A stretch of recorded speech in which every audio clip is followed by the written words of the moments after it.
യോനാ പ്രവാചകൻ്റെ പുസ്തകം അധ്യായം 2 ചോദ്യങ്ങളും ഉത്തരങ്ങളും. ഒന്നാമത്തെ ചോദ്യം: എൻ്റെ കഷ്ടത നിമിത്തം യഹോവയോട് നിലവിളിച്ചു, അവൻ എനിക്ക് ഉത്തരം അരുളി.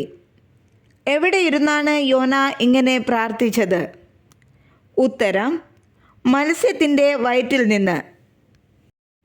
രണ്ടാമത്തെ ചോദ്യം: എവിടെ നിന്ന് അയ്യം വിളിച്ചപ്പോഴാണ് യഹോവ തൻ്റെ നിലവിളി കേട്ടു എന്ന് യോന പറഞ്ഞത്?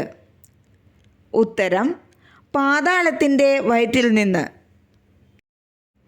മൂന്നാമത്തെ ചോദ്യം: യഹോവയുടെ ദൃഷ്ടിയിൽ നിന്ന് തനിക്ക് നീക്കം വന്നിരിക്കുന്നു എങ്കിലും എവിടേക്ക് നോക്കിക്കൊണ്ടിരിക്കും എന്നാണ് യോന പറഞ്ഞത്? ഉത്തരം: യഹോവയുടെ വിശുദ്ധ മന്ദിരത്തിങ്കലേക്ക്. നാലാമത്തെ ചോദ്യം: പ്രാണനോളം യോനായെ വളഞ്ഞത് എന്ത്? ഉത്തരം: വെള്ളം.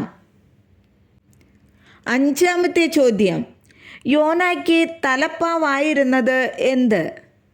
ഉത്തരം: കടൽപ്പുല്ല്. ആറാമത്തെ ചോദ്യം: ഭൂമി യോനായെ സദാകാലത്തേക്കും അടച്ചിരുന്നത് എന്തിനാൽ? ഉത്തരം: തൻ്റെ ഓടാമ്പലുകളാൽ. ഏഴാമത്തെ ചോദ്യം: യോന യഹോവയെ ഓർത്തത് എപ്പോൾ? ഉത്തരം: തൻ്റെ പ്രാണൻ ഉള്ളിൽ ക്ഷീണിച്ചു പോയപ്പോൾ.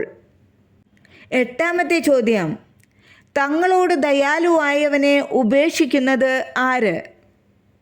ഉത്തരം: മിഥ്യാബിംബങ്ങളെ ഭജിക്കുന്നവർ. ഒമ്പതാമത്തെ ചോദ്യം: രക്ഷ എവിടെ നിന്ന് വരുന്നു? ഉത്തരം: യഹോവയുടെ പക്കൽ നിന്ന്. പത്താമത്തെ ചോദ്യം: മത്സ്യം യോനായെ കരയ്ക്ക് ഛർദ്ദിച്ച് കളവാൻ കാരണമെന്ത്?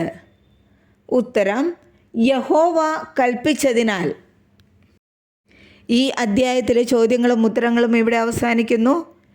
ഈ ചോദ്യോത്തരങ്ങൾ നിങ്ങൾക്ക് ബൈബിൾ പഠനത്തിന് സഹായകരമാകുന്നുവെങ്കിൽ ഈ ചാനൽ സബ്സ്ക്രൈബ് ചെയ്യുവാൻ മറക്കരുതേ. നന്ദി. ദൈവം നമ്മെ അനുഗ്രഹിക്കട്ടെ.